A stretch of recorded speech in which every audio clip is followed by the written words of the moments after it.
നമസ്കാരം. ഗ്ലാസ് ഒക്കെ വെച്ചിട്ട് വന്നു. അല്ല, വേറൊന്നുമല്ല, അജി അവതരിപ്പിക്കുന്ന ഒരു പരിപാടിയാണല്ലോ. അതെ. അപ്പൊ ഇതിൽ കൂളിംഗ് ഗ്ലാസ് ഒക്കെ വെച്ച് അവതരിപ്പിക്കുന്നു എന്ന് പറഞ്ഞൊരു അഹങ്കാരി എന്നുള്ള പേര് എന്തായാലും അജിക്ക് എന്തായാലും കിട്ടും. അപ്പൊ പിന്നെ ആ പേര് ഞാനിവിടെ ഷെയർ ചെയ്യാന്ന് വെച്ചാൽ അത് വെച്ചിട്ട് വന്നെന്ന് മാത്രമേ ഉള്ളൂ. അത് ശരി. എന്തേ? ഞാൻ വിചാരിച്ചു ഒരു വ്യത്യസ്തത ആയിക്കോട്ടെ എന്ന് വെച്ചിട്ട് ഞാൻ ആരും കാണാതെ ഒരു ഗ്ലാസ് ഒക്കെ എടുത്ത് വെച്ച് സ്റ്റൈലായിട്ട് വന്നതാണ്. അതുകൊണ്ടല്ല, ഞാൻ അഹങ്കാരി എന്നുള്ള പേര് നിനക്ക് ഒറ്റയ്ക്ക് ഇട്ടുണ്ടല്ലോ എന്ന് കരുതി ഞാനങ്ങ് വെച്ചോണ്ട് പോകുന്നു മാത്രമേ. അത്രേ ഉള്ളൂ. പ്രോഗ്രാം സ്റ്റാർട്ട് ചെയ്യാണല്ലോ, അപ്പൊ അതിലൊരു പുതുമ ഉണ്ടായിക്കോട്ടെ എന്ന് വെച്ച് ഞാൻ വെറുതെ ഒരു ഗ്ലാസ് ഒക്കെ വെച്ച് ഇങ്ങനെ വന്നു. അതുകൊണ്ട് വെച്ചിട്ട് വന്നു, അത്രേ ഉള്ളൂ. അല്ലാതെ വേറെ കുഴപ്പങ്ങളൊന്നും ഇല്ല. എന്ത് കുഴപ്പം? ഒന്ന് ഒരിക്കൽ ഗ്ലാസ് ഒന്ന് ഒരിക്കൽ ഇങ്ങോട്ട് നോക്കിയേ, കുഴപ്പമൊന്നുമില്ല. ഞാൻ നിനക്ക് കണ്ണിക്കാടായിട്ട് നീ ക്ലാസ് വെച്ചോണ്ട് വന്നേക്കാന്ന് ഓർത്താ ഞാനും വെച്ചോണ്ട് വന്നത്. ഇതങ്ങനെ പഠനം കഴിഞ്ഞപ്പോൾ നമുക്ക് ഷൂട്ടിങ്ങിന് പോകാൻ പറ്റിയല്ലോ, അതുകൊണ്ട് ഞാനും വെച്ചോണ്ട് വന്നെന്ന് മാത്രം.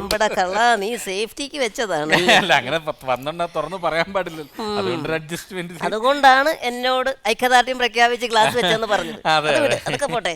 എനിക്ക് തോന്നുന്നു ഏതാണ്ട് 50ഓളം സിനിമകളിൽ പോലീസ് കഥാപാത്രങ്ങൾ അവതരിപ്പിച്ച ഒരു മിടുക്കനാണ് നിൽക്കുന്നത്.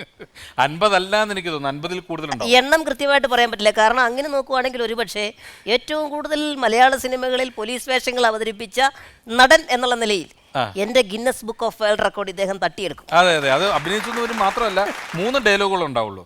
യെസ് സാർ, ഓക്കെ സാർ, പിടിയിടവനെ. അതുപോലെ തന്നെ ചെറിയ വ്യത്യസ്തത ഉണ്ടാകും. ചിലപ്പോൾ ട്രാഫിക് പോലീസിലാണെന്നുണ്ടെങ്കിൽ ഇപ്പുറത്ത് കോൺസ്റ്റബിൾ ആയി. അല്ല, ഇത് വെച്ചിട്ട് നമ്മുടെ കോട്ടയം നസീർക്ക് ഒരു കഥ വരെ ഉണ്ടാക്കിയിട്ടുണ്ട്. നമ്മുടെ ലാലേട്ടന് ലഫ്റ്റനന്റ് കേണൽ പദവി കിട്ടിയല്ലോ.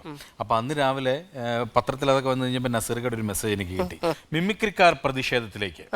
3 സിനിമയിൽ പട്ടാളക്കാരനായിട്ട് അഭിനയിച്ച ലാലേട്ടന് ലഫ്റ്റനന്റ് കേണൽ പദവി കൊടുക്കാമെങ്കിൽ 75 സിനിമയിൽ പോലീസുകാരനായിട്ട് അഭിനയിച്ച കലാഭവൻ ഷാജോണിനെ ഒരു പാറാവുകാരനെങ്കിലും ആക്കണം എന്ന് പറഞ്ഞു മിമിക്രിക്കാർ പ്രക്ഷോഭത്തിലേക്ക് എന്ന് പറഞ്ഞു. പക്ഷെ അതിനകത്ത് അല്പം സത്യമുണ്ട്, കാരണം വേറൊന്നുമില്ല, ഒരു പോലീസ് കുടുംബത്തിൽ നിന്നാണ്.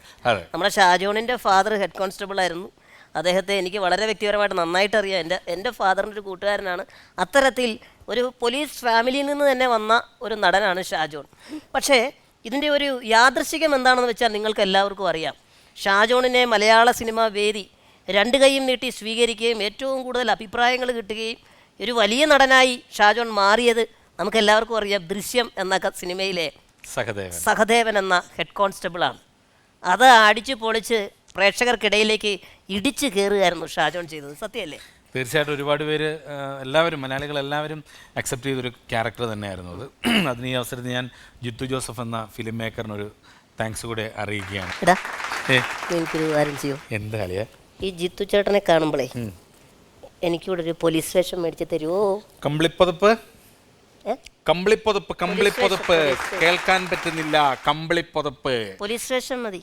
ശരി, എന്നിട്ട് വേണം ഞാൻ എൻ്റെ കഞ്ഞിൽ പാറ്റിടാൻ വേണ്ടിയിട്ട്. അല്ല, ഞാൻ ചിലപ്പോൾ ഇനിയിപ്പോൾ അദ്ദേഹം വിചാരിച്ചു കഴിഞ്ഞാൽ എന്നെയും ചിലപ്പോൾ പോലീസുകാരനാക്കി ചിലപ്പോൾ ഒരു അവാർഡൊക്കെ മേടിച്ചു. തീർച്ചയായിട്ടും. അപ്പോൾ എന്തായാലും ഇതുപോലുള്ള ഷോകളൊക്കെ കാണുന്ന ഒരാളാണ് ജിത്തുഭായ്. അപ്പോൾ ജിത്തുഭായ് ഇത് കാണുന്നുണ്ടെന്നുണ്ടെങ്കിൽ അടുത്തൊരു സിനിമയിൽ അജിക്ക് ഒരു പോലീസുകാരൻ കോൺസ്റ്റബിൾ പക്രു കോൺസ്റ്റബിൾ പക്രുമായിട്ട്.